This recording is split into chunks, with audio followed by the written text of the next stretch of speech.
Autre notion très présente dans ce pacte éducatif mondial, c'est la notion de service.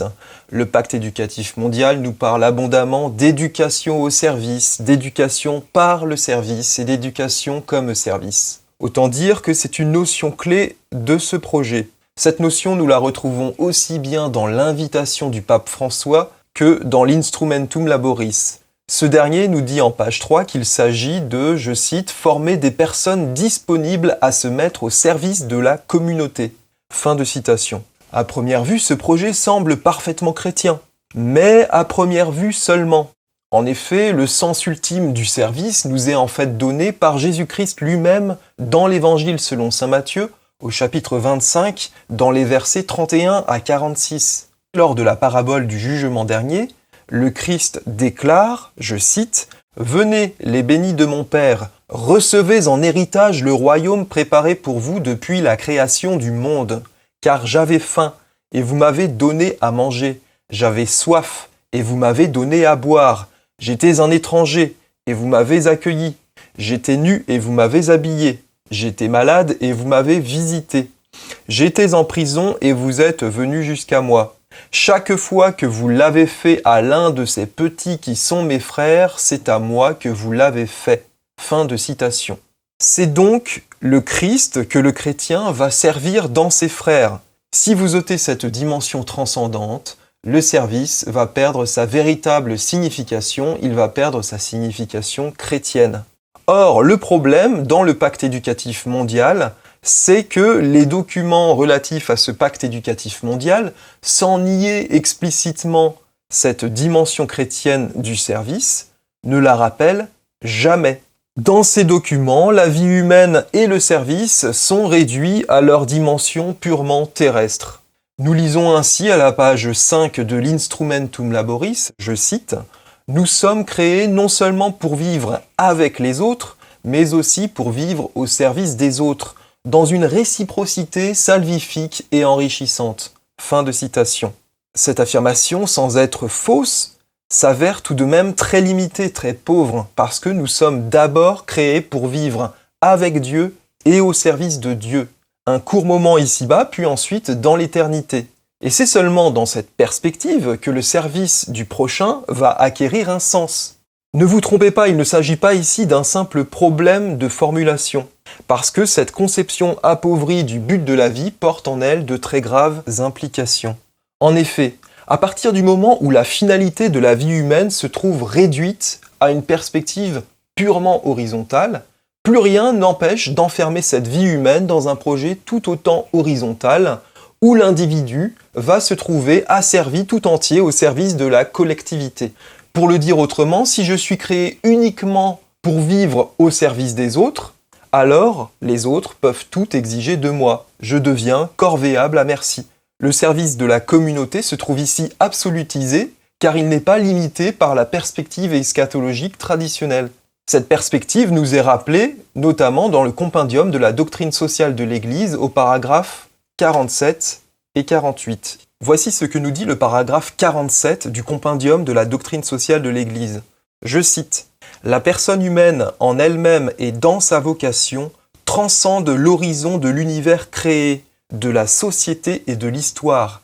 Sa fin dernière est Dieu lui-même, qui s'est révélé aux hommes pour les inviter et les admettre à la communion avec lui. L'homme ne peut se donner à un projet seulement humain sur la réalité, à un idéal abstrait ou à de fausses utopies. En tant que personne, il peut se donner à une autre personne ou à d'autres personnes, et finalement à Dieu qui est l'auteur de son être et qui seul peut accueillir pleinement ce don. C'est la raison pour laquelle l'homme est aliéné quand il refuse de se transcender et de vivre l'expérience du don de soi et de la formation d'une communauté humaine authentique orientée vers sa fin dernière qu'est Dieu. Une société est aliénée quand, dans les formes de son organisation sociale, de la production et de la consommation, elle rend plus difficile la réalisation de ce don et la constitution de cette solidarité entre hommes. Fin de citation. Et voici ce que nous dit le paragraphe suivant, le paragraphe 48, je cite « La personne humaine ne peut pas et ne doit pas être manipulée par des structures sociales économiques et politiques, car tout homme a la liberté de s'orienter vers sa fin dernière. Par ailleurs, toute réalisation culturelle, sociale, économique et politique à travers laquelle s'exprime la socialité de la personne et son activité transformatrice de l'univers doit toujours être considérée aussi sous son aspect de réalité relative et provisoire, car elle passe la scène de ce monde. Il s'agit d'une relativité eschatologique, au sens où l'homme et le monde vont vers leur fin, qui est l'accomplissement de leur destin en Dieu, et d'une relativité théologique dans la mesure où le don de Dieu, à travers lequel s'accomplira le destin définitif de l'humanité et de la création, dépasse infiniment les possibilités et les attentes de l'homme. Toute vision totalitaire de la société et de l'État et toute idéologie purement intramondaine du progrès sont contraires à la vérité intégrale de la personne humaine et au dessein de Dieu sur l'histoire. Fin de citation. Pourquoi je vous lis ces paragraphes ? Parce qu'il semble bien justement qu'en laissant de côté la dimension transcendante, le pacte éducatif mondial se trouve bel et bien du côté de la vision totalitaire, du côté de l'idéologie purement intramondaine. Dans la vision promue par le pacte éducatif mondial, l'éducation s'effectue tout entière en vue du service de la collectivité. C'est ce que nous dit l'Instrumentum Laboris à la page 18. Je cite.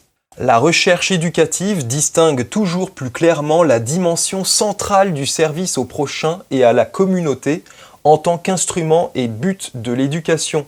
Fin de citation.